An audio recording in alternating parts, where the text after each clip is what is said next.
¿Sí? Diga con fuerte que escuche el enemigo. Háblanos, Señor. Dígale fuerte. Háblanos, Señor. Estoy dispuesto a escuchar. Mi corazón, mi alma, mi ser anhela tu palabra, porque solo en tu palabra hay vida. Solo en la palabra hay vida, amados hermanos. Padre, te damos gracias. Infinitas gracias, Señor, por nuestro amado pastor. Gracias por la vida. Gracias, Dios, por las fuerzas. Gracias por el poder. Gracias, Señor, por la sabiduría que has puesto en su vida, Dios. Gracias porque le has dado discernimiento, Padre, para escudriñar tu escritura, Dios. Señor, yo te alabo y te bendigo, Dios. Te pido, Señor, que el Espíritu Santo, Señor, use, Padre, todo su ser, y que de sus labios destilen, Señor, palabras de sabiduría, palabras de vida, conforme a lo que está escrito, Dios. Tu pueblo necesita. Mi vida te necesita, Dios. Padre, te pedimos una unción especial sobre la vida de nuestro pastor. Oh Dios, oh Dios, gracias por tu presencia. Gracias por lo grande, por lo precioso, por lo maravilloso, por lo que eres, Dios. Por eso, Señor, te damos gracias. En el nombre de Jesús. Aleluya. ¡Wow! ¡Gloria a Dios! ¡Hay sanidad, hermanos! ¡Gloria a Dios!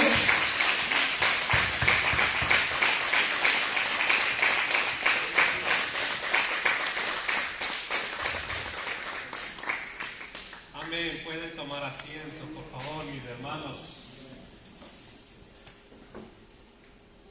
Gracias nuevamente por estar con nosotros. Damos gracias también al Señor por estos tiempos. Estamos pasando ahora una ola de calor, pero el Señor es bueno, ya pasará, ya estaremos en invierno. Queridos hermanos, queremos seguir estudiando la palabra. Hace más o menos unos 15 días estábamos revisando lo que es el mensaje de las iglesias. Y me gustaría volver a tomar ese estudio, pero ahora entrar al mensaje de la iglesia que se le dio en aquel tiempo, que es Esmirna. Así que les invito, querida familia, que abramos nuestras Biblias, encendamos también nuestras Biblias que tenemos de los teléfonos móviles, y vamos a Apocalipsis, capítulo 2, del versículo 8 al versículo 11, y vamos a ver lo que dice en estos versículos escritos por el apóstol Juan, y que le dio el mensaje de Jesucristo a esta iglesia. Es el mensaje de Jesús para esta iglesia. Apocalipsis capítulo 2, versículo 8 al 11. Y dice, ¿lo tienen, querida familia? Y escribe al ángel de la iglesia en Esmirna, el primero, el postrero, el que estuvo muerto y vivió, dice esto: yo conozco tus obras y tu tribulación y tu pobreza, pero tú eres rico, y la blasfemia de los que se dicen ser judíos y no lo son, sino sinagoga de Satanás. No temas en nada de lo que vas a padecer. He aquí, el diablo echará a algunos de vosotros en la cárcel para que seáis probados, y tendréis tribulación por 10 días. Sé fiel hasta la muerte, y yo te daré la corona de la vida. El que tiene oídos, oiga lo que el Espíritu dice a las iglesias. El que venciere no sufrirá daño de la segunda muerte.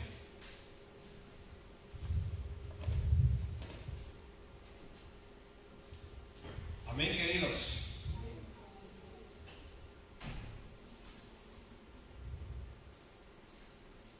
El Señor tiene en el capítulo 2 de Apocalipsis, tiene 7 cartas enviadas a 7 iglesias. Y la primera que nosotros veíamos era a Efesios. Y les recuerdo que les decía que de las 7 iglesias, tan solo a 2 el Señor no les dice arrepiéntete. Y esta iglesia que estaba en Esmirna es una de esas. A las demás el Señor les dice arrepiéntete. Y cuando le da la carta a la iglesia de Éfeso, le dice todo cómo era esta iglesia. Le dice que era una iglesia trabajadora, una iglesia que no resistía a los que se decían ser apóstoles y eran falsos apóstoles, resistían a la palabra, eran gente celosa, hacían obras. Y el Señor pues les dice que lo que estaban haciendo estaba bien, pero luego termina con una frase contundente tal vez, y que le dice a la iglesia que está en Éfeso, le dice: pero tengo una sola cosa contra ti, que tú has dejado el primer amor. Imagínense lo que estaba diciendo el Señor y matando todo en cuanto ellos hacían. Lo que le decía el Señor: mira, todo lo que tú haces lo estás haciendo en tus fuerzas. Lo que tú haces es que estás comiendo del árbol de la ciencia del bien y del mal, le decía. No estás comiendo del árbol de la vida, porque el que come de la ciencia del bien y del mal, pues hace conforme a su voluntad, conforme pensando lo que está bien. Muchas veces esas personas dicen: no te necesito, Dios, porque yo sé lo que tengo que hacer.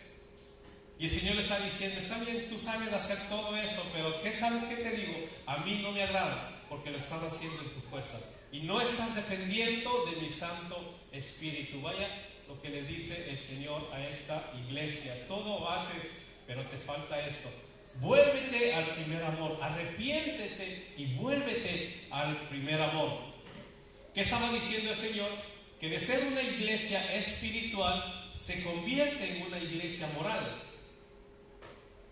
De ser una iglesia espiritual se convierte en una iglesia moral. ¿No? ¿Qué quiere decir? Que guardaban el testimonio, que tal vez hacían obras, hacían una cosa, otra cosa, pero lo hacían en sus fuerzas. Es decir, se convirtieron en una iglesia moral. Así como hay por ejemplo, gente que se guarda en monasterios. No, son gente moral, que tal vez no beben, no se van a lugares que están prohibidos, se cuidan tal vez de su vocabulario, y son gente que moralmente hasta muchas veces son más correctos que los cristianos, pero están en monasterios, están en otros lugares, unos monjes que tienen una disciplina que es bárbara para su cuerpo, porque no toman muchas cosas que son dañinas, no comen también productos. Pero son esas gentes morales. Y la iglesia cristiana, Dios no quiere que sea una iglesia moral. Dios quiere que, además de ser iglesia moral, sea una iglesia espiritual, que las cosas que hace lo haga por amor de su nombre, lo haga porque lo ama a Él. Si no, estamos cayendo en ese mismo error, que van, se encierran en un monasterio, por años están. Y esa también es la estrategia de Satanás que tuvo con la iglesia católica, que encerró a los curas, que encerró a las monjas en ese lugar, cuando el mandato de Dios fue ir y hacer discípulos a las naciones, ir y predicar este evangelio en todos los lugares. Y eso es lo que tenemos que hacer, y eso es lo que tenemos que tener cuidado como iglesia, de no caer en ese error de volvernos en una iglesia moral, sino una iglesia espiritual.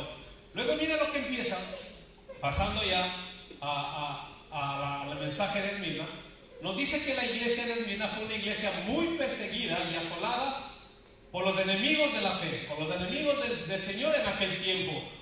Una iglesia muy perseguida. Esta ciudad de Esmirna fue fundada alrededor de 3 siglos antes de Cristo. Fue un logro muy bien planeado por Alejandro el Magno. Ustedes saben que fue un conquistador. Nos dice que esta ciudad de Esmirna, por lo que se sabe, era el centro comercial de Asia Menor y se encontraba en la ruta directa del comercio que mantenía India y Persia con Roma. Esa era una ciudad muy importante, era una ciudad muy bella, queridos hermanos. Y nos hace ver también que era una iglesia que era rica, que tenía, porque arqueólogos han encontrado una gran variedad de monedas que indica muy claro que esta ciudad pues era rica.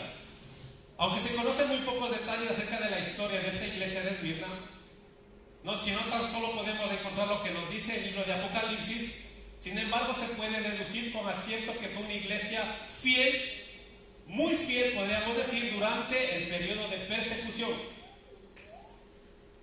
Y podemos decir que muy probablemente que durante el periodo de la iglesia de Esmirna haya sido el tiempo de mayor persecución que jamás había conocido la iglesia en aquel tiempo. Aunque hoy también, hermanos, hay mucha persecución. Hay muchos hermanos que están muriendo. Se puede encontrar por todas partes. Hemos visto videos en YouTube donde hermanos nuestros, por guardar la fe, por guardar a Cristo Jesús en su corazón, han sido quemados, han sido muertos en diferentes países donde existe la persecución. Hay naciones hoy en día, amados hermanos, especialmente naciones comunistas, donde es prohibido leer la palabra de Dios. Naciones como China, naciones como Corea del Norte, donde en esas naciones dan gracias por los alimentos al emperador, al gobernador de ese lugar. Tienen prohibido nombrar a Dios, tienen prohibido utilizar una Biblia. Entonces también en este tiempo podemos encontrar, y hay persecuciones alrededor del planeta Tierra, amados hermanos. ¿Y qué pasa en este tiempo? Satanás desató un violento ataque en contra de la iglesia, en un esfuerzo por destruirla, porque se dio cuenta que la iglesia apostólica, la iglesia de aquel tiempo, debido a su fiel predicación del evangelio, a ese evangelio no corrompido, se convirtió en una seria amenaza para el imperio mundial de Satanás. Entonces, ¿qué hizo Satanás? Pues desató un ataque, desató una persecución tan brutal en contra de la iglesia, porque Satanás pensó que de esa manera podía destruir a la iglesia de Cristo. Pero ¿qué es lo que pasa en esto? Satanás no tuvo éxito, fracasó en su intento, porque Dios le dio la vuelta a los planes. ¿Y saben qué es lo que pasa cuando Dios le da la vuelta a los planes? Pues Satanás aprendió una lección valiosa y se dio cuenta que cuanto más perseguía a la iglesia, más se sobreponía y más crecía la iglesia de Cristo. ¿No? Parece tal vez hasta un poco contradictorio decir que cuando hay persecución y había muchos asesinatos, la iglesia, en lugar de desaparecer, la iglesia crecía y crecía. Tal vez en contra de todo pronóstico, la iglesia crecía. ¿Y qué es lo precioso de esta congregación, de esta iglesia, querida familia? Que Cristo no tiene una sola palabra de condenación. Entonces, ¿qué podemos sacar? ¿O qué Satanás aprendió de esto? Que la persecución no aparta a la iglesia de Cristo. Por lo tanto, al final de esta era, amainó Satanás la persecución. Y esto lo hemos dicho y lo hemos hablado. ¿Qué es lo que pasó? Satanás pues se dio cuenta que la persecución hacia la iglesia no le resultó. Y después hizo o cambió de planes y él amainó la persecución. Entonces Satanás usó la que resultaría ser una de las armas más efectivas contra la iglesia, que era dejar de perseguirla, debilitar totalmente la persecución en contra de la iglesia y promover la indulgencia y la aprobación, para que así la iglesia ya no sea perseguida y la iglesia pues se ponga en un lugar y no tenga ya necesidad de buscar a Dios, sea complaciente, como ya se ve segura de que nadie le persigue, de que ya les da asolada. Entonces, ahora, ¿qué es lo que pasó? Cambió los planes de Satanás. Ahora la iglesia se siente en un banco, se siente en una silla. Como ya no necesita buscar de Dios, como ya no es perseguida, ahora pues la iglesia ya no ora, ya no lee la palabra de Dios, porque ya no tiene necesidad, porque ahora como ve que tiene trabajo, que tal vez ya no tiene necesidad, pues entonces se pone a Dios en segundo plano. Y esa fue una de las estrategias más grandes que Satanás hizo para debilitar espiritualmente a la iglesia. Y miren algunas de las persecuciones más grandes que hubo en aquel tiempo, amados hermanos. Tal como dijo el Señor en el versículo 10, sufrirán persecución durante 10 días. Ustedes saben que este periodo de tiempo no quiere decir que son días de 24 horas que nosotros conocemos, porque Dios trabaja en periodos de tiempo. Y es más, Dios no tiene tiempo, Él vive en la eternidad absoluta. Ahí no existe tiempo. El tiempo está establecido únicamente para la iglesia aquí en el planeta Tierra. Pero a salida del planeta Tierra no existe el tiempo. No hay la eternidad absoluta. Por eso Dios dice que es el mismo ayer, hoy y por siempre, que en Él no hay variación, Él no cambia. Porque no existe el tiempo. Por eso cuando dice 10 días son periodos de tiempo. Y la iglesia en esta era vivió 8 de los 10 periodos de persecución bajo los emperadores romanos. Nerón, ustedes habrán escuchado de Nerón y lo que él causó, queridos hermanos, con la iglesia de Cristo. Nerón provocó y quemó Roma solamente con la intención de inculpar a estos personajes que se hacían llamar cristianos. ¿Han escuchado, no? Nerón incendió Roma. Habrán escuchado, habrán estudiado seguramente. Y lo hizo con esta intención para luego inculpar a los cristianos. Nerón fue el encargado de decapitar a Pablo, de asesinar a Pablo y de crucificar al apóstol Pedro. Fue terrible este emperador romano. Otro emperador es Domiciano, del año 81 al 96, fue el que exilió a Juan. Tenemos Trajano, Marco Aurelio, Severo, Maximino, Decio, Valeriano, Aureliano, y tenemos a otro que fue peor, que fue más terrible que el mismo Nerón, que se llama Diocleciano. ¿Qué es lo que hace Diocleciano? Diocleciano hizo una persecución tan brutal con la iglesia de Cristo, amados hermanos, que incluso no solamente se vio contento con perseguir y matar a los cristianos, que él promovió en acabar con todos los manuscritos que los apóstoles habían entregado a las iglesias. Él dijo que tiene que desaparecer todo eso. Quemaron cualquier cantidad de pergaminos, de escritos. Quería desaparecer las sagradas escrituras. Imagínense cómo fue perseguida la iglesia en aquel tiempo en Roma. Y en el segundo y tercer siglo de nuestra era estuvo marcada por una gran persecución. Esa época fue testiga de ver cómo cientos de cristianos entraron en el anfiteatro. En aquella época, los anfiteatros fueron testigos de cómo miles de hermanos nuestros fueron metidos a ese lugar para que fueran devorados por hambrientos leones. Cuenta la historia, cuenta un escritor judío que es muy respetado, que dice que los leones estaban tan hambrientos, dejaban semanas de darles de comer para que en el momento que vieran a las personas que estaban dentro de las arenas, saltaran sobre ellas y acabaran con todas ellas. Miren cómo fueron muertos nuestros hermanos de aquel tiempo. Muchos fueron crucificados. No solamente fueron devorados, sino muchos fueron crucificados. Eran tan brutal lo que hacían estos emperadores en aquel tiempo, que dice que a los cristianos les devolvían con sangre o les devolvían con pieles de animales y les tiraban a perros salvajes para que los perros salvajes los devoraran, los mataran. Y no solamente a hombres y mujeres, sino a familias enteras. Familias enteras tiradas ahí en la arena o en un lugar y cubiertas de sangre o de pieles de animales para que sean devorados, para que sean muertos. Miren la brutalidad, el salvajismo que había en aquel tiempo, que a los cristianos les tiraban en calabozos, les ponían grilletes para que no se pudieran mover y les causaban, les lastimaban, les habían heridas para que las ratas se acercaran y les mordisquearan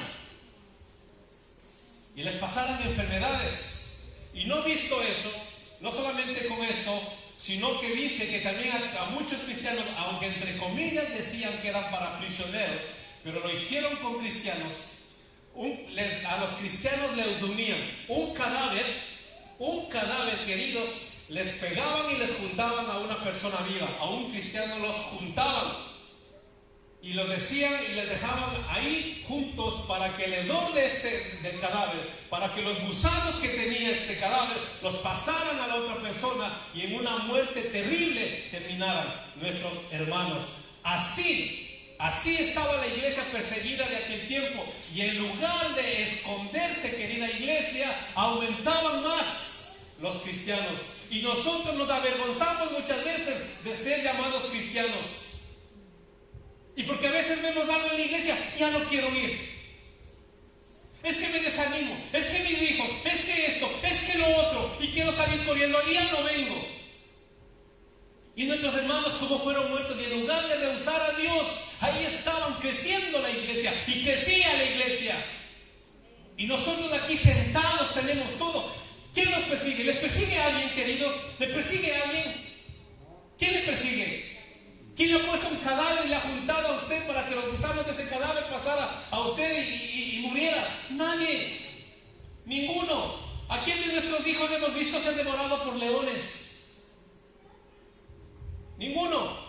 Pero sin embargo no tenemos gratitud a Dios. No tenemos gratitud a Dios. Como ahora yo tengo un trabajo, como y ahora pues estoy bien económicamente, pues ya no te necesito, Dios. Y la iglesia, en lugar de ser una iglesia fervorosa en el espíritu, mejor se está volcando a los bienes materiales. Y vemos nuestros hermanos cómo morían. Había aceite hirviendo, queridos, que les echaban a los cristianos. Y en lugar de ellos de ser como nosotros, que muchas veces le decimos a Dios, ¿por qué? ¿Por qué? ¿Por qué? ¿Por qué solo a mí? ¿Por qué solo a mí? ¿Por qué solo a mí? ¿Saben lo que hacían ellos? Ellos, en lugar de hacer eso, ellos decían, tu fidelidad es grande, tu fidelidad incomparable es, nadie como tú, bendito Dios, grande es tu fidelidad.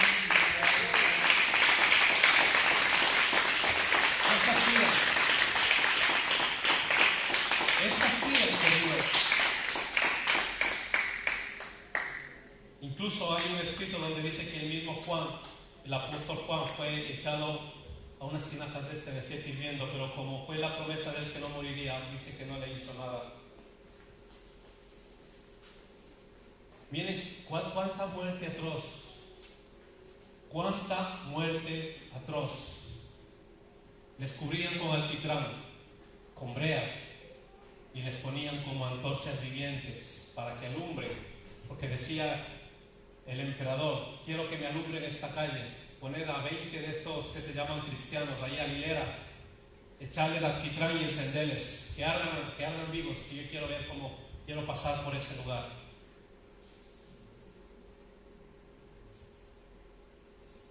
Había un hombre, líder de la iglesia en Esmirna, 85 años, 85, 86 años, llamado Policarpo. Le traían hacia el emperador como si fuera el más vil malhechor, como si fuera un asesino, como si fuera un violador. Lo traían delante del emperador.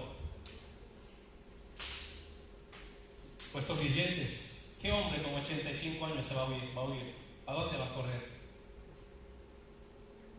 Este hombre líder de la iglesia de Esmirna, en el año 156 después de Cristo, y lo pusieron delante del emperador y le dijeron, solamente di que este emperador es el Kyrios de tu vida y serás libre. Y él dijo, ¿cómo voy a renunciar a Cristo si más de 86 años que Él me tiene vivo y nunca me ha hecho nada?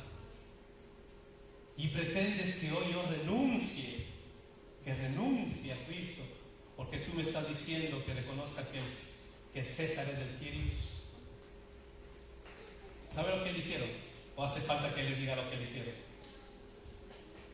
Lo sujetaron, lo pusieron al alquitrán y lo quemaron vivo.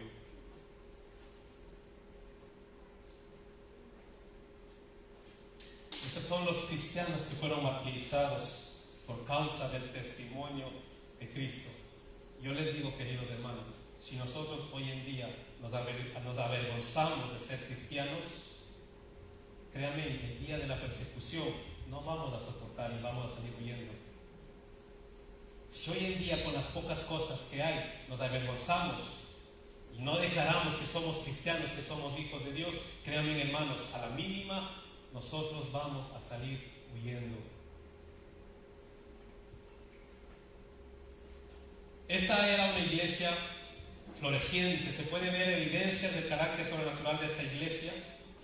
Durante este periodo de persecución alcanzó los números más grandes en proporción de población cristiana mundial. Había un número enorme, queridos, de cristianos en aquel tiempo. Además de establecer iglesias en muchas partes del mundo, esta se distinguió por la producción de abundantes manuscritos de las Sagradas Escrituras copiados a mano por la traducción a muchos idiomas. En aquel tiempo también se destacó porque hubo muchos escritos, muchos manuscritos reproducieron para que llegaran a las diferentes iglesias. Por ejemplo, se tradujo la Biblia al siriaco, luego también al idioma árabe, al persa, al armenio. En el segundo siglo la Biblia se tradujo al latín, conocido como la antigua versión latina, y esta pues se ha convertido en la Biblia de las iglesias occidentales durante más de 1000 años. Y de ahí se tradujo a miles de idiomas diferentes. Nosotros, gracias a Dios, tenemos la Reina Valera, traducido por Cipriano de Casiodoro, la Reina Valera, traducida, que pudo llegar a nosotros, la versión española, que pudo llegar. Ahora hay muchas versiones de Biblias, muchas versiones de Biblias. ¿Cuántos tenemos más de 2 Biblias en la casa? ¿Cuántos tenemos más de 2 Biblias en casa? Levante la mano el que tiene más de 2 Biblias en su casa. Muchos, ¿no? Baje la mano. Ahora ya no me conteste. ¿Cuántos hemos leído la Biblia? Ya no me conteste. ¿Cuántos hemos leído toda la Biblia?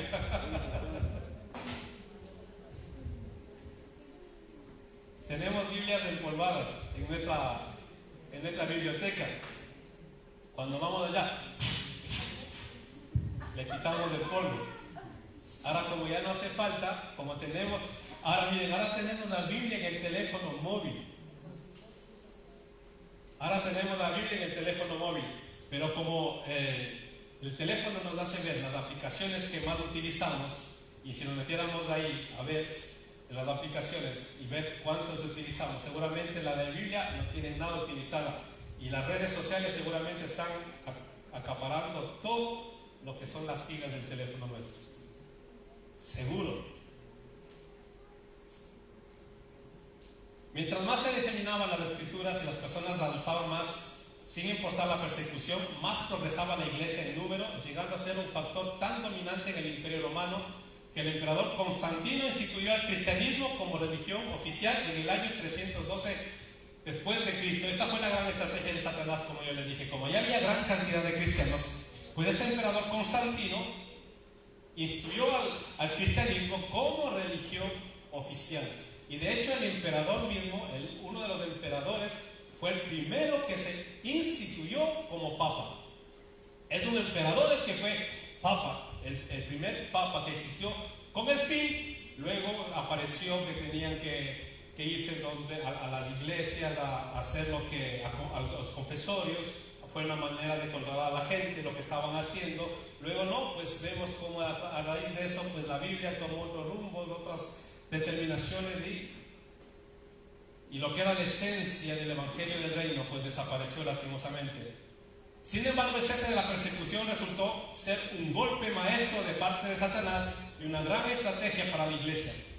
Esto se refleja en el siguiente mensaje de Cristo, el que dejamos, que asimiló el paganismo, perdió su fuego y recibió una seria condenación de parte de nuestro Señor cuando hablamos de la iglesia, y nos tocará llegar a la iglesia de Pérgamo y vemos cómo el Señor también le dice de la misma manera.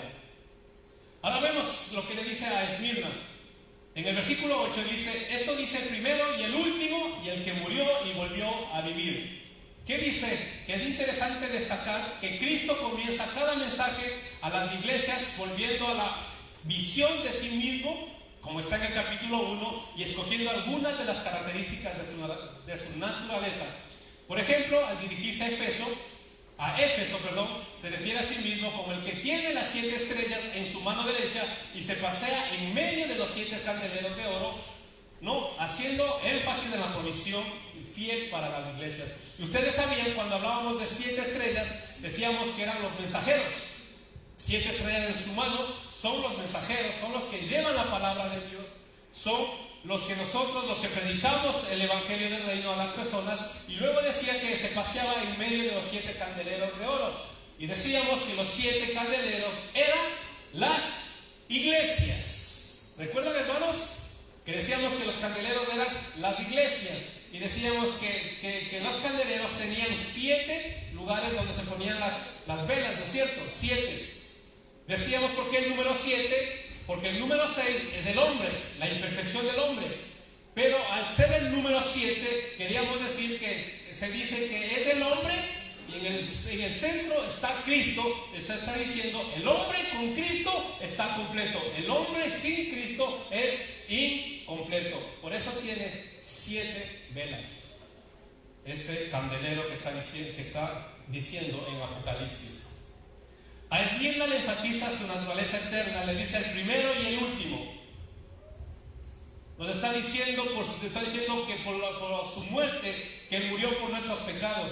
Nos dice también de su resurrección, que Él volvió a vivir para que nosotros juntamente vivamos con Él también eternamente. Este testimonio de Jesús era para dar ánimo a quienes estaban bajo amenaza y sufriendo de muerte, porque vemos que esta iglesia era muy perseguida. Entonces Jesús, a través de estos versículos, le está diciendo que Él también murió, que Él también fue perseguido, les daba fe, y no solamente les dice eso, que también le habla de la resurrección, sabiendo que el que muere por Él, pues tendrá vida eterna. Cuando nos dice la expresión el primero y el postrero, sugiere la eternidad del Señor. Jesucristo se identifica como una iglesia sufriente, como quien sufrió el trauma de la muerte, pero venció de manera contundente. El que estuvo muerto y vivió. Dice Juan 14:19, todavía un poco de tiempo y el mundo no me verá más, pero vosotros me veréis, porque yo vivo, vosotros también viviréis. Qué precioso que es el Señor. Qué precioso es el Señor, que no solamente Él murió, sino que resucitó, y estaremos nosotros juntamente con Él. De nuevo vemos la característica única del cristianismo, de que no adoramos a un muerto, sino que adoramos a un Dios vivo. Lo que no hacen otras religiones, queridos, diferente a nosotros, que nosotros adoramos a un Dios real, a un Dios que no le detuvo la muerte, a un Dios que no le detuvo el sepulcro, sino que nos dice la palabra de Dios que Él está ahora a la diestra del Padre, gobernando con poder y gloria. A ese Cristo, a ese Dios, nosotros ahora adoramos. Y mira lo que dice Cristo a esta iglesia. Le dice el mensaje a la iglesia de Esmirna. Es de los más cortos, sin embargo es uno de los más elogiados, de los más grandes que recibe una iglesia, porque no la condena. Y también, como todas las iglesias, Cristo empieza diciendo, yo conozco tus obras. Miren lo que dice Cristo, yo conozco tus obras. Al igual que a la iglesia de Éfeso, Jesús le está diciendo que Él sabe absolutamente todo de ellos. Todo de la iglesia de Esmirna. Él, igual que les dijo a ellos, nos dice a nosotros, yo conozco tus obras, iglesia. Yo conozco cuando tú te levantas por la mañana. Yo conozco lo primero que tú haces cuando te levantas. Yo sé lo que estás pensando. Yo sé lo que tú haces al mediodía. Yo sé lo que tú haces por la tarde. Yo conozco tus pensamientos. Yo conozco lo que hay en tu boca, si hay blasfemia, si hay bendición. Yo sé cuando tú te vas a acostar. Yo sé si tú lees la palabra de Dios o no lees la palabra de Dios. Yo sé si estás en comunión conmigo o no estás en comunión, o si no estás en comunión conmigo. Dios sabe si verdaderamente nosotros tenemos necesidad de Él. Porque ¿saben qué, querido? Si nosotros por la mañana no tenemos un momento de comunión con Dios, si nosotros no leemos la palabra de Dios, ¿sabe lo que estamos diciendo, queridos? ¿Sabe lo que estamos diciendo? Estamos diciendo, Dios, no te necesito. Dios, yo me valgo por mí mismo. No necesito orar, porque yo soy autosuficiente. ¿Para qué voy a orar? ¿Para qué voy a leer la Biblia? ¿Para qué te voy a conocer más con lo que tengo? Yo ya sé. Estamos haciendo aparte a Dios, porque todos los días el cristiano debe buscar a Dios. Todos los días días yo debo decir: Señor, yo necesito de ti. Sin ti yo no vivo. Así que, queridos, si nosotros pensábamos que nos escapábamos, el Señor me dice: yo conozco tus obras. Yo sé tus obras, Javi. Yo sé cómo vives. Terrible, hermanos, terrible. Yo sé lo que tienes en tu corazón. Yo escudriño tu corazón.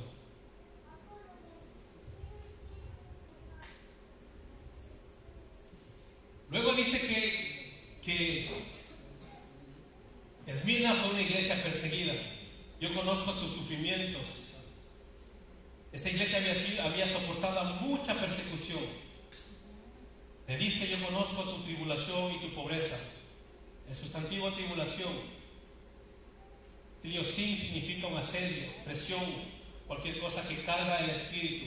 El Señor conocía el asedio y la presión a los que eran sometidos los creyentes de Esmirna por parte de los enemigos del cristianismo, ¿no? Y así Dios conoce la tribulación de cada iglesia. Dios conoce la tribulación de cada familia. Dios conoce nuestra tribulación, hermanos. Pero ¿saben qué, queridos? Hoy, más que tener una tribulación física, nosotros hoy estamos sufriendo una tribulación mental. Estamos siendo bombardeados con todo tipo de cosas a nuestra mente. Nuestros jóvenes son siendo bombardeados en los institutos, por ejemplo. Ahí les dice: Dios no existe. Y luego nuestros hijos vienen a casa y vienen confundidos diciendo que Dios no existe. Nuestros hijos y nosotros mismos estamos siendo bombardeados con toda clase de barbaridades en internet, en plataformas como YouTube, como Google. Hoy tenemos una tribulación mental y está teniendo éxito porque está apagando a la iglesia de Cristo. Está apagando y apagando y apagando el espíritu de la iglesia de Cristo. ¿Y saben qué es peor, hermanos? Nuestros primeros hermanos perdieron la vida, pero luego la ganaron en Cristo Jesús. Y si la iglesia sigue en esta decadencia espiritual, en esta muerte espiritual, no solamente va a perder el cuerpo físico, sino también va a perder el cuerpo espiritual. El alma va a perder eternamente si no se levanta y si no se despierta, y si nosotros cedemos a esta persecución mental por la que nosotros estamos pasando. Esta invasión demoníaca por la que está sufriendo la iglesia es la que le dice: no ores, no leas la Biblia, no busques al Señor, no te reúnas con los hermanos, guarda el dinero, no tengas generosidad, no bendigas a los hermanos, no bendigas a los necesitados. ¿Para qué? Guarda el dinero. Y eso es lo que está invadiendo en estos tiempos a la iglesia, queridos hermanos. Nos estamos volviendo egoístas, nos estamos haciendo para nosotros mismos, para nuestra familia, y no vemos a los hermanos muchas veces la necesidad por la que están pasando. Estoy hablando en plural, estoy hablando también yo en todo esto, queridos. Y entonces podemos ver que tal vez esta persecución por la que está pasando la iglesia es peor de la que aquel tiempo, queridos hermanos, peor.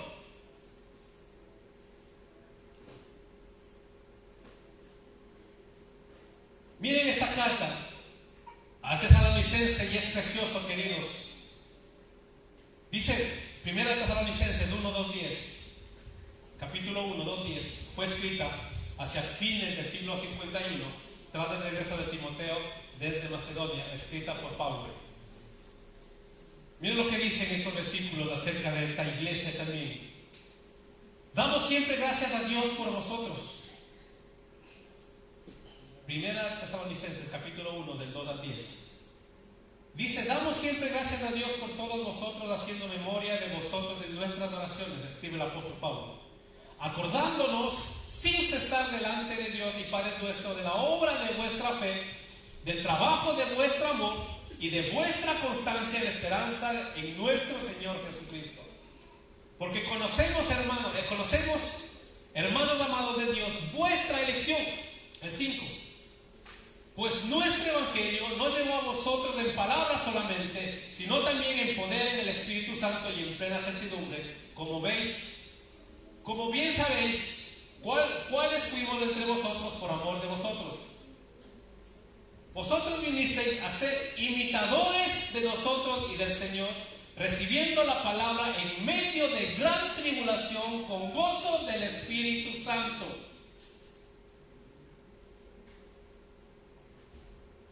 ¿Qué le dice el apóstol Pablo a esta carta? Vosotros viniste a ser imitadores de nosotros y del Señor, recibiendo la palabra en medio de ¿qué? De gran tribulación con gozo del Espíritu Santo. La iglesia en Tesalónica también fue perseguida, pero sin embargo la palabra que llegaba hacia ellos nos dice que fue recibida con gran gozo del Espíritu Santo. Por ejemplo, hoy, ¿cuántos hemos venido gozosos a recibir la palabra? Amén. ¿Cuántos hemos venido obligados?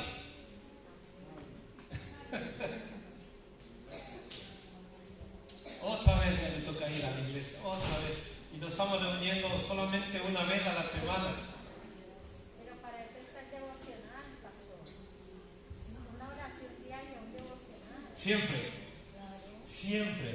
Pero el Señor también nos manda que estemos con los hermanos, que estemos unidos, que nos reunamos, que compartamos. Hermanos, es una vez por semana. Venga con alegría de corazón. A que nos cuesta hasta levantarnos por la mañana. A que ni siquiera queremos levantarnos. Y ya no les digo, somos amantes a llegar atrasados. Eso sí somos nosotros amantes a llegar atrasados. Y hermanos que vivían en unos barrios alejados, que en ese tiempo no había transporte, que tenían que venir caminando, a lo mejor caminaban 1 hora de camino para llegar, o más, no lo sé. Yo creo que era mucho más que caminaban. Los hermanos estaban, la reunión empezaba a las 11 de la mañana y los hermanos estaban a las 10. A las 10 estaban ya ahí hermanos de diferentes lugares que venían caminando. Y nosotros vivíamos al frente, hermanos, pero así, al frente, nosotros veíamos. Y mi madre sabía decir, apuren, ya están cantando. Apuren que ya están cantando. Llegábamos siempre atrasados. ¿Por qué es así, no? Eso es lo que cada uno le tiene en el corazón a Dios y lo que vale para cada uno y lo que valen los hermanos. Muchas veces cuando, amados hermanos, venimos tarde, ¿quién sabe que nos hemos perdido una bendición que el Señor tenía preparada a primera hora de la reunión? El Señor tiene muchas cosas, a veces habla a través de sus siervos cuando empieza la reunión. Y así empezar todos unidos. Pero no, yo como señorito vengo a las 12:30. O si no, a veces vienen ya a decir, hermano, le ayudas a dar las cosas y me voy. Vengamos con alegría de corazón, hermanos, vengamos, reunámonos. Es una vez a la semana. Y esperemos, queridos hermanos, que no nos vuelvan a encerrar en nuestras casas. Esperemos. Ustedes están viendo cómo los rebrotes están nuevamente apareciendo. Totana, parece que Lorca. Estaba escuchando que Molina de Segura también querían cerrar porque están habiendo muchos rebrotes. Si nos vuelven a confinar, queridos, ¿qué va a pasar con la economía de esta nación también? Así que hay muchas razones para estar postrados delante de Dios y orar que Dios tenga misericordia de cada nación. América del Sur, América del Norte, América Central está siendo devastada por el coronavirus. Europa, África. Hay muchas razones para como iglesia nosotros ponernos de acuerdo y orar, amados hermanos. Venga y reunámonos. Estemos aquí, porque dice que en medio de gran tribulación recibían con gozo lo que los apóstoles decían y estaban ahí reunidos los hermanos, pese a ser asesinados, porque les mataban a nuestros hermanos. ¿Y saben lo que dice el apóstol Pablo? De tal manera que habéis sido ejemplo a todos los de Macedonia y de Acaya que han creído por vuestro testimonio.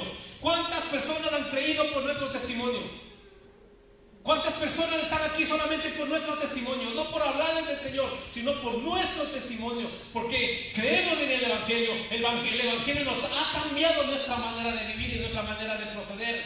y ven la gente que somos distintos y ven que por nuestro testimonio la gente viene a reunirse con nosotros y se han convertido en cristianos, se han hecho cristianos. Porque dice que por el testimonio de los de Tesalónica, gente de Macedonia y de Acaya habían creído, porque el comportamiento y el testimonio de estos hermanos era ejemplar. Y en ese tiempo no había redes sociales, en ese tiempo era solamente de boca en boca que se pasaban, pero sin embargo el testimonio de estos hermanos era tremendo, queridos, que la gente se convertía.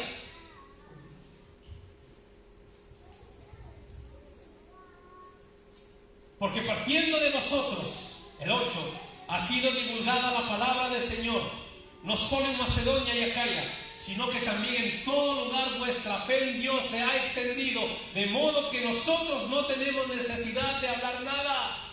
Dice el apóstol Pablo, qué bello, qué testimonio de esta iglesia. Así que hermanos, nosotros también levantémonos con el poder del Espíritu de Dios. Ya no es tiempo de dormir. Ya no durmamos espiritualmente hablando, queridos, no durmamos. No busquemos tal vez lo que el mundo tiene, no busquemos las cosas del reino. Busca primero el reino de Dios y su justicia, y todo lo demás va a venir por sí solos. Gloria a Dios, porque en medio de toda esta crisis en este momento tenemos trabajo, queridos, hay trabajo. Podemos nosotros llevar alimento a nuestra casa. No hay razón para estar agradecido de Dios, dígame. No hay razón para estar agradecido de Dios. Seguramente hermanos que tienen paro y están cobrando el paro, no hay razón para decirle gracias Señor por esta nación que nos da. ¿Podemos recibir un paro? O hermanos que reciben ayudas. Miren a ver en otros lugares como en América si reciben ayudas. América Latina mismo no reciben ayudas. Sí, pero no lo suficiente, pastor. O poquísimas, dependiendo de la nación. Dependiendo de la nación donde estés. Tal vez en Colombia lo hagan, pero no sé para vivir una familia si alcanzarán, no lo sé. Ponen trapos rojos en las ventanas cuando ya se acaba lo que les han dado. Alimentos, así cosas de primera necesidad les dan. Sí, pero ponen el trapo rojo porque no es suficiente lo que le están dando. Imagínense, entonces hay muchas razones. ¿Cuántos de nosotros nos hemos acostado sin comer, sin cenar, sin llevarnos un alimento a nuestros estómagos? Tenemos, ¿verdad? Aunque sea un atún. No, a los que somos latinos que les gusta el arroz, pues se hace un arroz y se pone el atún. A los que son de aquí en Europa, el pan. Aquí en España les gusta el pan. Un bocadillo de atún, un poquito de mayonesa, ya está. Ya se ha comido. Y decirle gracias Señor, porque nosotros podemos llevarnos alimento a nuestro estómago. ¿Y saben qué es lo que pasa? Otra vez lo mismo. Otra vez cocina lo mismo. Otra vez. Y antes oramos al Señor, decimos gracias Señor por los alimentos. Y después, mira cómo me traes la comida, mira esto, esta carne, esto, lo otro. Imagínense, hermanos. Agradecidos deberíamos estar del Señor que tenemos en nuestra mesa, queridos. Y si aunque nos pasaran nuestros cónyuges, si cocinan quemado, por algo se habrá quemado, no porque han querido. Decir gracias Señor, aunque sea quemado me lo como. Porque tú me das para poder llevarme algo al estómago. Porque en otros lugares no tienen que comer, queridos. Yo estoy hablando de América, que tengo relación, que tengo conversado. La gente está vendiendo todo lo que tiene para poder llevar un pan a la boca, porque no pueden trabajar, están confinados. Me decía una compañera que yo tengo contacto, que ya no saben qué hacer, que ya no tienen nada que comer, que ya no saben qué hacer. O sea, la cosa es crítica, hermanos. La cosa es crítica. Iglesia, despierta. Iglesia, despierta. Iglesia, ponte de rodillas. Clama al Señor. Seguramente tienes familiares en la otra nación, de donde corresponden, de donde sean. Seguramente tienes familiares. Quién sabe que incluso hasta habrás perdido algún familiar por este tema del coronavirus. Seguramente tienes hermanos, hermanas, tíos, tías que no conocen al Señor, que no son cristianos, clama al Señor por esa familia, clama a voz en cuello. Humíllate, arrástrate delante del Señor para que quizás Él tenga misericordia y escuche desde los cielos y sane nuestra tierra, sane nuestra familia y vengan nuestros familiares al arrepentimiento. Y si tienen que hacer, pues, y darles una palabra, hagan videollamada. Hoy se puede hacer con diferentes lugares y hablen del Señor, hablen lo que han aprendido, hablen lo que en este tiempo el Señor les ha hablado del reino de Dios. Instruyámosle, queridos, es tiempo de ya no acomodarnos, de salir de la comodidad de nuestro entorno.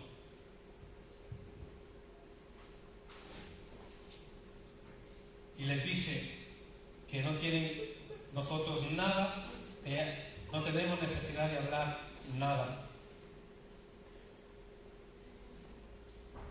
Porque ellos mismos cuentan de nosotros la manera en que nos recibisteis y cómo os convertisteis de los ídolos a Dios para servir al Dios vivo y verdadero y esperar de los cielos a su Hijo, el cual resucitó de los muertos, a Jesús, quien nos libra de la ira venidera. Una iglesia sufrida, una iglesia pobre. Cuando dice pobre, hermanos, es que dice que no tenían absolutamente nada. Miren cómo fue en la iglesia en Esmirna. Estábamos por los hallazgos, por lo que se sabe de la cultura de Esmirna. Era una cultura pudiente, había trabajos, había que tenía la gente, no tenía necesidad. Pero cuando se volvieron a Cristo, cuando volvieron sus ojos a Cristo, les fueron quitados sus negocios, les fueron quitados todo lo que tenían. No tenían para llevarse alimento a su estómago, no tenían absolutamente nada de alimento, porque les quitaron absolutamente todo. Y aquellos cristianos que tuvieron riquezas en el tiempo aquel se encontraban de un momento a otro en la bancarrota. Como resultado, la iglesia gozaba de muy pocas entradas de dinero. Esto no le sucedió solo a la iglesia de Esmirna, sino también a las iglesias del segundo y del tercer siglo que fueran asoladas. Alguien ha dicho que las iglesias de los primeros 3 siglos estuvieron marcadas por la pobreza material y el poder espiritual. Miren la diferencia, ¿no? Alguien dijo y escribió que las iglesias de los 3 primeros siglos estuvieron marcadas por la pobreza material que tenían, pero tenían un poder espiritual tremendo. Mientras que las iglesias de nuestros días están marcadas por la riqueza material, pero también está marcada por la pobreza espiritual. Totalmente al revés. En la actualidad los cristianos poseen bienes materiales que no les permiten crecer, desarrollar espiritualmente, porque ponen toda su confianza en las riquezas. Los que están viviendo alguna prueba económica, los que están pasando por alguna dificultad, es el tiempo de alabar a Dios, ya que durante un tiempo así Él mostrará su fidelidad, queridos, y Él también nos permitirá que traigamos mucha bendición espiritual. Segunda de Corintios 6:10 nos dice: como entristecidos, mas siempre gozosos, como pobres, mas enriqueciendo a muchos, como no teniendo nada, mas poseyéndolo todo. El apóstol Pablo mismo lo dice, que él sufrió necesidad, que pasó por hambres, a veces tenía, a veces no tenía. Y yo les digo una cosa, hermanos: cuanto más cerca de Cristo estamos, más ricos somos. ¿Han escuchado? Cuanto más cerca de Cristo estamos, cuanto más le buscamos a Cristo, más ricos somos. Cuanto más lejos estamos de Él, no importa el saldo que tengamos de nuestra cuenta, no importa el dinero que tengamos de nuestra cuenta, pero cuanto más lejos estemos del Señor, más pobres somos. Porque los seres humanos miden la riqueza con el criterio del valor de los bienes materiales que una persona posee. Y el Señor no es que está en contra de las riquezas. Dios no está en contra de que un hombre sea rico. Dios no está en contra de los ricos, hermanos. El problema no son los ricos, el problema es del corazón. Ese es el problema. Ese es el problema, queridos. El problema es del corazón.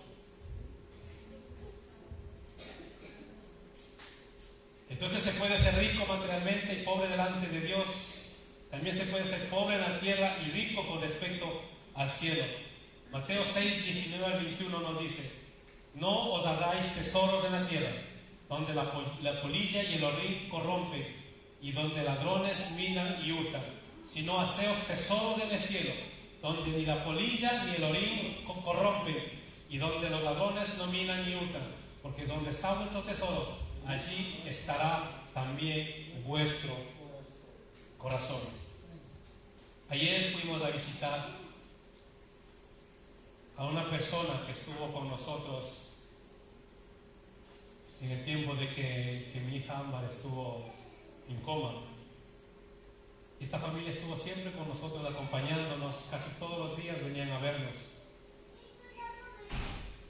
Y el día de ayer me llama mi madre, que estaba acostado, estaba leyendo, estaba preparando el estudio de hoy, estaba haciendo algunas cosas.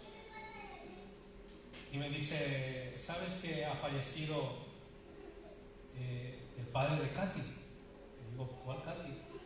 Me dice, yo me digo: Marcelo. Don Marcelo, sí, me dice, ha fallecido. Créanme, me vino un dolor tan grande, hermanos. En ese momento le dije a mi esposa, le dije: vístete con Ambita y vamos a ver a esta señora. Fuimos a verla, hermanos. Y nos dice que en nada se acabó el hombre, en nada. ¿Por qué les cuento esto, hermanos? Porque esta mujer que fuimos a visitar ayer, María se llama, nos decía que estaba haciendo planes, que él quería comprarse un coche porque su hija está aquí, tiene un bebé, quería comprarse una casa también porque viven de alquiler, había ido al banco para que le financien y nos compartía todo eso. Y llorando la mujer nos decía: se acabó todo, ya no le tengo aquí. Se fue.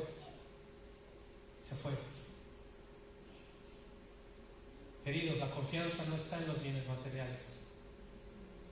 La confianza está en Jesús. La confianza, queridos, en el tiempo que nosotros vivimos en este planeta Tierra, no sabemos cuánto tiempo. Hágale feliz a su esposo. Hágale feliz a su esposa. Eduque bien a sus hijos. Vivan para su familia. No sabemos cuándo vamos a partir hacia el Señor. Hagamos tesoros en el cielo, queridos. Hagamos tesoros en el cielo. Que cuando nosotros faltemos, nuestras esposas vean nuestra lápida y digan: Señor, devuélveme. Quiero nuevamente hacer una vida con Él. Porque seguramente habrán esposas que digan: gracias, Señor, que por fin te lo llevaste. Porque es así, queridos, es así.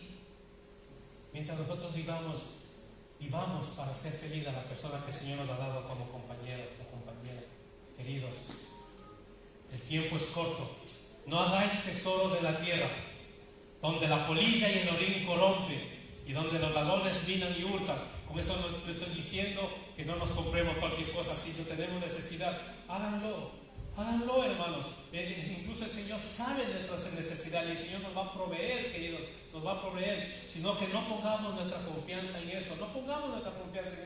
Si el Señor no me dice como una casa, gloria a Dios, esa casa será tal vez para recibir a los hermanos, para que estemos compartiendo con los hermanos. Si el Señor nos da un coche, decirles: pongo a servicio de la congregación. Y no decir al hermano: yo te sirvo, hermano, pero ahora tienes que pagarme tú el pasaje. Si servimos por amor, hermanos. Y si luego al hermano le sale decirle: te doy una ofrenda, gloria a Dios. No estoy diciendo que tiene que darle. Pero si le sale al hermano: mira, te doy una ofrenda, toma. Así: mira, hermano, esta tarde te invito a casa, que vengas con tu familia y vamos a hacer un arrocito con atún, como estábamos diciendo. y vamos a compartir aquí con la familia. Eso es lo precioso, es lo que quiere el Señor, amados hermanos. Si no hacemos tesoros en el cielo, donde ni la polilla ni el orín corrompen, y donde los ladrones no minan ni hurtan. Va a ser así, queridos, porque con este tiempo que estamos viviendo, la delincuencia va a aumentar. El problema no es el virus, el problema no es lo que está matando, sino las consecuencias después de lo que no va a haber trabajo. Y la gente querrá comer. Aumentará la criminalidad, aumentarán los robos. Porque ¿dónde está vuestro tesoro? Allí está vuestro corazón. ¿Dónde está su corazón? ¿Dónde está su corazón? No contesten. ¿Saben por qué no contesten? Porque el Señor nos dice: yo conozco tus obras. Yo conozco dónde está tu corazón. Yo conozco lo que tienes en tu mente, lo que tienes en tu corazón. Una iglesia afligida, una iglesia pobre, pero ¿saben lo que le dice el Señor? Esto es precioso. Eres afligida, eres pobre. Dice, pero eres rica.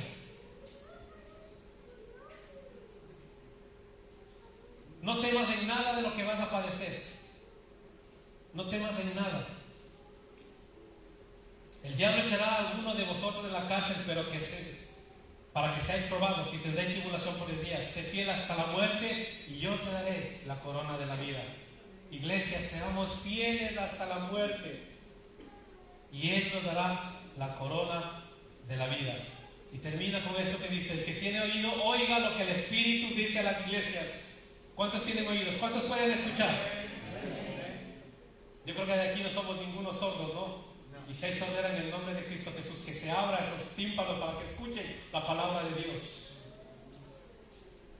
Porque poderoso es Dios para obrar en milagros. El que tiene oído, oiga que lo que el Espíritu dice a las iglesias. El que venciere no sufrirá daño de la segunda muerte. Sigamos adelante, iglesia. Sigamos adelante. No nos detengamos, aunque vengan pruebas, aunque vengan necesidades. Seamos como la iglesia de Esmirna, como la iglesia en Tesalónica, que por el testimonio, aunque siendo perseguidas, ellos fueran testimonios a todas las iglesias y se convirtieron tanto en Macedonia y en Acaya, nos lo están diciendo, hermanos. Qué precioso, qué testimonio, ¿eh? También cuando Pablo escribe las cartas, hay cartas que escribe así y a otras también que les machaca diciendo que se habían retirado de la fe, como por ejemplo a los Gálatas, que les dice que cómo es posible que habiendo conocido la verdad has caído de la fe, cuando se volvieron nuevamente a los viejos rudimentos porque fueron judaizados. Qué pena que cayeron también en ese error. Hermanos, pongámonos de pie, por favor.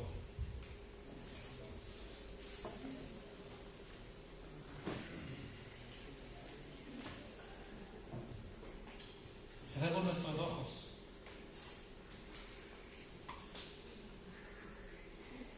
Y oremos al que tiene las 7 estrellas en su mano y el que anda delante de los candeleros. Este es Cristo Jesús. Amén. Amado Dios, Rey de gloria, ayúdanos, Dios, cada día a vivir de victoria en victoria y de triunfo en triunfo. No sabemos, Señor, cuánto tiempo vamos a estar en este mundo. Hoy somos y mañana no. Somos neblinas, señores, de esta vida. Pero te pedimos que nos ayudes a poner toda la confianza en ti, Señor. Ayúdanos también a decir que aunque seamos pobres económicamente, somos ricos en ti, Señor.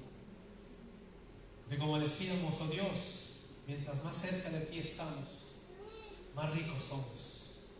Y mientras más lejos de ti estamos, más pobres somos, oh Dios. Queremos estar cerca de ti, porque ¿a dónde iremos? Si solamente tú tienes palabras de vida, te dijo Pedro, Señor. Si iré a las montañas, ahí estás tú. Si iré a las profundidades de las aguas, ahí estás tú. Si iré a los abismos, dice, ahí estás tú. Incluso tú dijiste, si vas a las estrellas, de ahí te bajaré. Nadie se escapa, Señor, a tu omnipresencia y a tu omnisciencia, Señor, porque lo sabes todo. Tú conoces, Señor, nuestro corazón, nuestra mente. Tú conoces, Señor, que antes de que salgan por nuestra boca nuestras necesidades, Señor, y te pedimos en esta hora, mi Dios, conforme a la necesidad de cada uno de mis hermanos, que sea dada, Señor. Cubre, Señor, sus necesidades. Y a nosotros también ayúdanos, Señor, como iglesia, a estar pendientes, oh Dios. Necesitamos los unos de los otros. No somos individualistas. Tú no nos hiciste, Señor, individuales. Nos hiciste para vivir en grupo, para estar en grupo, Señor. No somos independientes, somos dependientes unos de otros, como dependemos de ti, porque tú eres la cabeza, Señor. Ayúdanos, danos luz, danos sabiduría. Quita, Señor, nuestras dolencias. Si hay enfermedad física, Señor, en el nombre de Cristo Jesús, también te pedimos, Señor, que limpies toda enfermedad y toda dolencia de mis hermanos, oh Dios. Porque dice tu palabra que oremos los unos por los otros, que si alguien está enfermo, que llamemos a los líderes para que se ore, Señor, y la oración de fe sanará, mi Dios. Y creemos en esta hora que por fe, Señor, tú vas a curar y levantar y quitar las dolencias que hay, oh Dios. Señor, orar también por lo que está sucediendo afuera. Nos unimos a la oración de tu pueblo, a las naciones, por este COVID, oh Dios, por este virus que está acechando, asediando, mi Dios, y causando tanto mal en los diferentes lugares del planeta. Oramos, Señor, a la oración de muchas iglesias. Te glorificamos en esta hora. Llévanos con bien, Señor. Señor, también te pedimos que nos protejas del virus, porque trabajamos, vamos hacia otros lugares de trabajo, Señor. Ayúdanos y también ayúdanos a ser vigilantes, oh Dios, a no confiarnos, a estar despiertos. Todo esto te pido, Señor, en el precioso nombre de Cristo Jesús. Amén, amén y amén.